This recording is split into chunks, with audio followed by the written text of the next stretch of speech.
Hello. അങ്ങനെ സായി അണ്ണനും നമ്മുടെ ക്ലിയോപാട്രയും തമ്മിൽ ഒരു തെറ്റലായി എന്നാ കേൾക്കുന്നത്. മുൻപ് ഞാനൊരു വീഡിയോ ചെയ്തപ്പോൾ അതിൻ്റെ തൊട്ട് താഴെ വന്നൊരു കമൻറ്റ് ഇട്ടിരുന്നു പുള്ളിക്കാരത്തി. എനിക്ക് അന്നേ ആ കുട്ടിയുടെ നിലവാരം മനസ്സിലായിരുന്നു. രണ്ടുപേർ തമ്മിൽ പ്രശ്നമാണ്.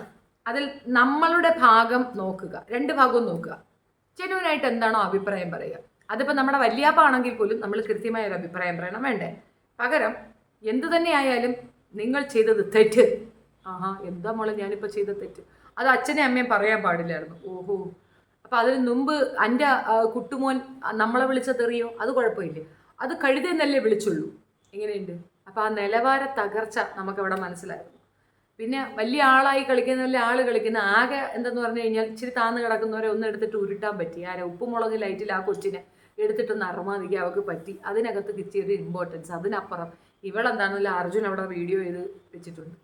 അപ്പം ഇവരുടെ ഒരു നിലവാരവും നിലവാര തകർച്ചയൊക്കെ നമ്മൾ കണ്ടതാണ്. അതിനകത്തൊന്നും നമ്മൾ പോയി ചാടാതിരിക്കുന്നതാണ് നല്ലത്. നമ്മളുടെ വ്യൂവേഴ്സ്, എൻ്റെ വ്യൂവേഴ്സ് ചോദിച്ചത് കൊണ്ട് മാത്രം ഞാനൊരു അഭിപ്രായം പറയുന്നു എന്നതിനപ്പുറം ഇതൊക്കെ സംഭവം യുഗേ ചാണകം ചാരിയ ചാണകം അല്ലാതെ വേറെന്ത് മണക്കായി.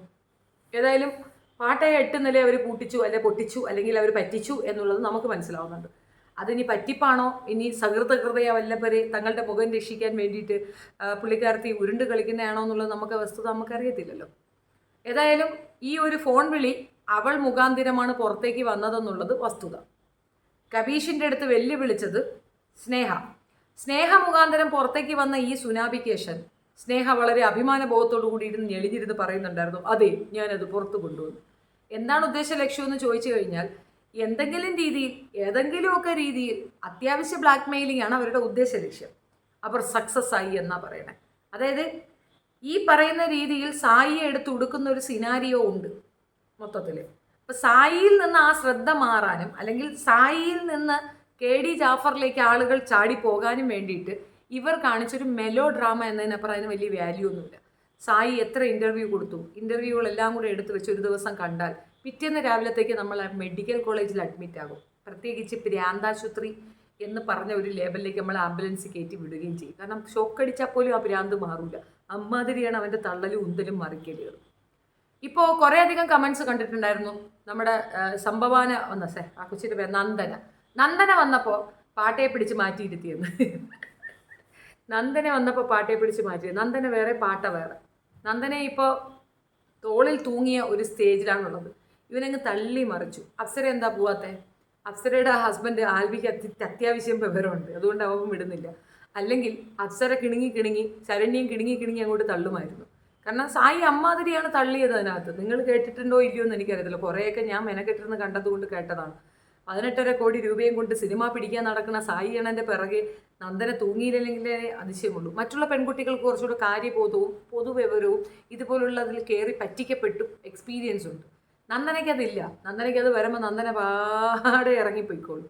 നല്ലവനായിരുന്നെങ്കിൽ അതെ ഞാൻ പെങ്ങളുട്ടിക്ക് വേണ്ടി എടുത്തതാണ് എന്ന് പറയാലോ. എന്തായാലും അവൻ പുറത്തേക്ക് വരാൻ നിൽക്കുന്നത്. ഇനിയിപ്പോൾ സിമ്പതി വർക്കൗട്ട് ചെയ്യണം. ചന്തികത്ത് എന്തൊരു പ്രശ്നമാണെന്ന് അങ്ങനെ കുരു എങ്ങാണ്ട പൊട്ടി അതിനകത്ത് ഇതും വെച്ചിട്ടുണ്ട്. അതൊരു പ്രശ്നം എന്താണെന്നറിയാമോ?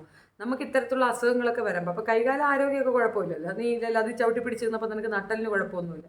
രാവിലെ ഉറക്കം എഴുന്നേറ്റ മുറ്റത്ത് അല്ലെങ്കിൽ അപ്പുറത്തെ വീട്ടിൽ നിന്ന് കുറച്ച് പറമ്പ് പാടത്തിനടുത്ത് കിളച്ച് 2 കപ്പ നടണം. അപ്പോൾ ഈ പ്രശ്നത്തിൽ 24 മണിക്കൂറും ഈ സീറ്റ് കവറുള്ള പിന്നെ വണ്ടിക്കകത്ത് കയറിയിരുന്ന ചന്തിയിൽ കുരു വരും. അത് ടിഷ്യൂ വെച്ച് തുടച്ചെടുക്കേണ്ട ഗതികേടും വരും എന്നുള്ളത് വസ്തുത. ഇത്രയും വൾഗറായിട്ടൊക്കെ പറയുന്നത് ഒരാളുടെ അസുഖമാണെന്നുള്ള ബോധമൊക്കെ എനിക്കുണ്ട്. പക്ഷേ പറയുന്നതല്ലേ, വെറുതെ സിമ്പതിക്ക് വേണ്ടി എന്തൊക്കെ വായ്ത്താളം അടിക്കുന്നു എന്നതിനപ്പുറം എന്തെങ്കിലും റിയാലിറ്റി ഉണ്ടെന്ന് തോന്നുന്നു. ഇവനൊക്കെ ഇങ്ങനെയുണ്ട്, അതിനപ്പുറം വരണമെന്നാണ് എൻ്റെ ഒരു അഭിപ്രായം.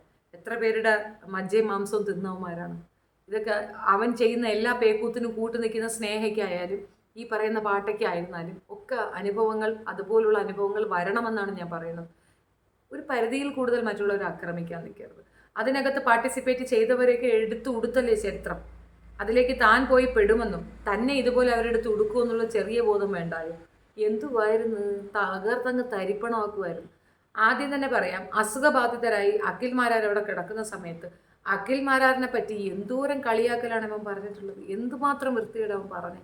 അസുഖമായിട്ടുണ്ടെങ്കിൽ എല്ലാം വീട്ടിൽ കിടക്കണം. നീ എന്തിനാ അവിടെ പോയെ? മറ്റുള്ളവർക്ക് അധികാരമുള്ള അവകാശമുള്ള സാധനങ്ങൾ കൂടെ അടിച്ചു മാറ്റിക്കൊണ്ടുവന്ന് തോന്നിവാസം കാണിച്ച ഇവൻ്റെ വർത്തമാനം പറയാനേ തന്നെ എനിക്ക് താല്പര്യമില്ല. ഇപ്പോൾ ഓടിപ്പോയി നിൽപ്പുണ്ട് സിജോയുടെ കൂടെ. അവൻ്റെ പല്ലടിച്ച് പൊട്ടിച്ച് നശിപ്പിച്ച് ആക്കി. അത് അങ്ങനെ ഒരു ജന്മം.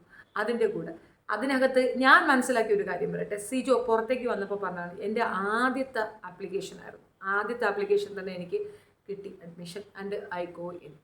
അപ്പോൾ ഇത് ഞാൻ പറഞ്ഞു വന്ന ആ ഒരു സംഗതിയിലേക്ക് എല്ലാം വന്ന് നിൽക്കുന്നുള്ളതാണ്. ഇത് കിക്കിൻ്റെ പ്രോഗ്രാമായിരുന്നു. Season 6 dedicated to Kick. ആർക്കൊക്കെ അവഹേളനം വന്നിട്ടുണ്ടോ അതിനകത്ത് ജെന്യൂനായി പോയി പാർട്ടിസിപ്പേറ്റ് ചെയ്ത മിക്കവാറും കണ്ടസ്റ്റൻസും ഒക്കെ തന്നെ സത്യം തന്നെ കേസ് കൊടുക്കണം. അവരുടെ ഏറ്റവും നല്ല അവസരമാണ് ഇവറ്റുകൾ നശിപ്പിച്ചത്. ഇനി അൾട്ടിമേറ്റ് ഒക്കെ തുടങ്ങണം എന്ന് പറഞ്ഞില്ലേ, അത് നല്ലൊരു സൊല്യൂഷനാണ്. കാരണം ജെന്യൂനായി മറ്റൊരെണ്ണം പാരലായിട്ട് തുടങ്ങുക എന്നുള്ളത് അനിവാര്യമാണ് ഈ ഒരു വൃത്തികേടിനെ മറയ്ക്കാൻ. കിക്ക് എന്ന സംഘടനയും കിക്കിനോടനുബന്ധിച്ച് നിൽക്കുന്ന കിക്കന്മാരും എല്ലാം തന്നെ ഈ രീതിയിലുള്ള കുറേ മ്ലേച്ഛ മാനസിക വിഭ്രാന്തി വിചിമ്പ്രജം പിടിച്ച ആൾക്കാരാണ്. ഇവരുടെ കൂട്ടത്തിലൊക്കെ പോയി നിൽക്കുന്ന വലിയ പ്രൗഡായിട്ട് തോന്നുന്നുണ്ടെങ്കിൽ ഒന്നും പറയാനില്ല. മാറി നിന്നാൽ അത്രയും അഭിമാനബോധം തനിക്ക് സംരക്ഷിക്കപ്പെടാമെന്ന് മാത്രം പാട്ടയ്ക്ക് പറഞ്ഞു കൊടുക്കുന്നു. അത്രയേ ഉള്ളൂ. പാട്ടയ്ക്ക് വേണമെങ്കിൽ വിട്ടാൽ മതി. പാട്ട വളരെ വിഷമത്തോടു കൂടി പറയണേ. ഞാൻ പേഴ്സണലി വിളിച്ച് ചോദിച്ചപ്പോഴത്തേക്ക് എന്നോട് ഇങ്ങനെയാണ് സ്നേഹ പറഞ്ഞത്. പിന്നീട് ഇങ്ങനെയാണ് എനിക്ക് മനസ്സിലായി. ഈ കളിയൊക്കെ അമ്മക്ക് നന്നായിട്ട് മനസ്സിലാവുന്നുണ്ട്. സ്നേഹ പറഞ്ഞിട്ട് തന്നെയാണ് കബീഷ് അത് പുറത്തു വിട്ടത്. കബീഷിനെ ചലഞ്ച് ചെയ്യുന്നതായിട്ട് അഭിനയിച്ചതാണ് സ്നേഹ. കബീഷും സ്നേഹയോ ഈ പറയുന്ന കണ്ണനോ ഒന്നും ഒരു പ്രശ്നക്കാരുമല്ല. അവരെല്ലാം ഒരേ തൂവൽ പക്ഷികളാണ്. ഇവരൊക്കെ സറൗണ്ട് ചെയ്ത് ഒറ്റയ്ക്കിരുന്ന് ഇവർക്കൊക്കെ വാട്സപ്പ് കൂട്ടായ്മ വരെ ഉണ്ട്. എല്ലാം ജോയിൻറ്റ് വെഞ്ചറാണ്.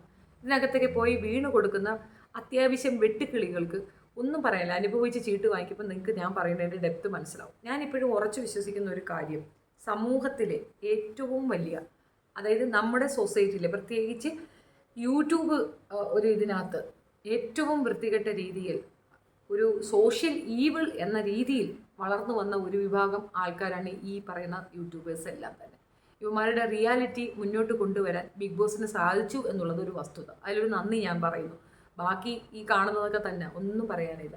എനിവേ, പാട്ടാ ബക്കറ്റ് വിഷമിക്കൊന്നും വേണ്ട, നിന്നെ അവൻ തിരിച്ചെടുക്കും. കാരണം ഇപ്പം തൽക്കാലം സ്പേസ് ഇല്ല, വണ്ടിക്കകത്ത് സ്പേസ് വേണ്ടേ. ജിത്തുവിനൊരു പെണ്ണ് എന്ന പദ്ധതിയിലാണ് പുള്ളിയുള്ളത്. കിത്തുവിന് ഒരു പെണ്ണ്. എൻ്റെ പൊന്നു നന്ദനെ, നീ ഏത് പടുകുഴിയിലാണെന്നുള്ളത് നിനക്ക് പോകെ പോകെ മനസ്സിലാവും. എടാ, ഞാനിത് പറയുമ്പോൾ നിനക്ക് ചൊറിയുമെന്ന് എനിക്കറിയാം. ഞാൻ നിന്നെ പോലെയല്ല.